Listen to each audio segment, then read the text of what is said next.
We live across the Hudson River, the northern part of New Jersey. Today we'll hear from two Singaporeans who have lived overseas and understand Latin American food really well. As you'll find out, they prefer local Asian Singaporean food. My perspective is Singaporean food is the best.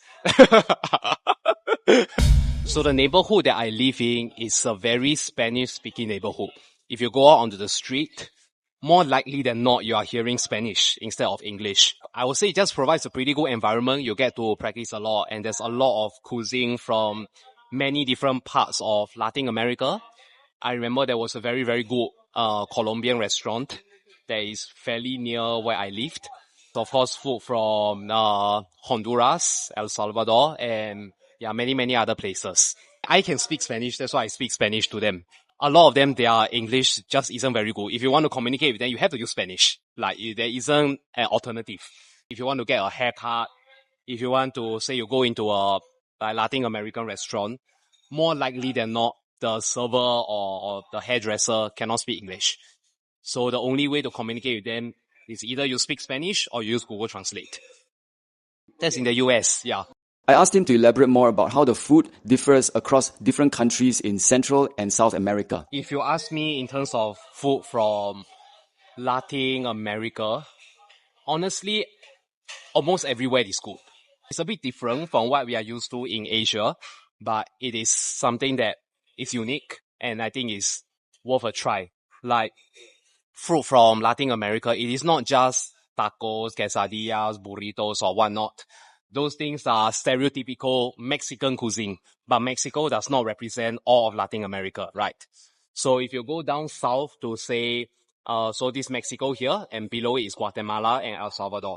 So if you go down to Central America in Guatemala and El Salvador, all the spiciness of Mexican cuisine sorts of goes away. They have their own culinary culture. They don't recognize picante as much. They don't recognize spices as much in their food. So, with my Asian palate, I'm looking for chili everywhere. And like, no hay nada. Es que they have like hot sauce bottles, but it's not so strong in their food. So, in El Salvador, there's something called a pupusa. So, it's a thick, like, tortilla. Inside, then they put some cheese, they put some ham, they can put chicken, they can put anything inside lah. Vegetable also can. It's up to the person who makes it. So those things are not spicy at all. And usually they eat it with like pickled cabbage. You go further down south to places like Peru.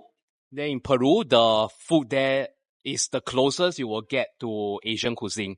So in Peru, they have something called like their dishes are literally translated from Chinese.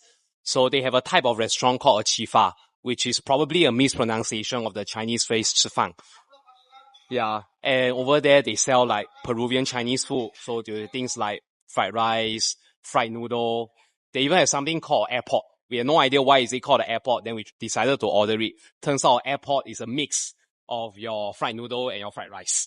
So it tastes a bit strange to me lah, but they like it too. They like it over there. Yeah, so Peruvian food is the closest to Asian cuisine you will find in South America. Very, very good also. Likewise, if you go to places even further south to Chile, to Argentina, especially in places like Argentina, they have excellent steak and it's very affordable also to eat.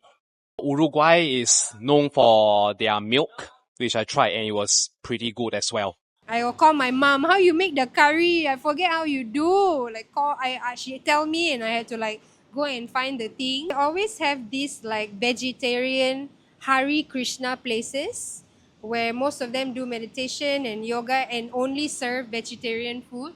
That's where you can buy your curry powder, your vegan friendly flour or like things like that. You can buy your spices from there.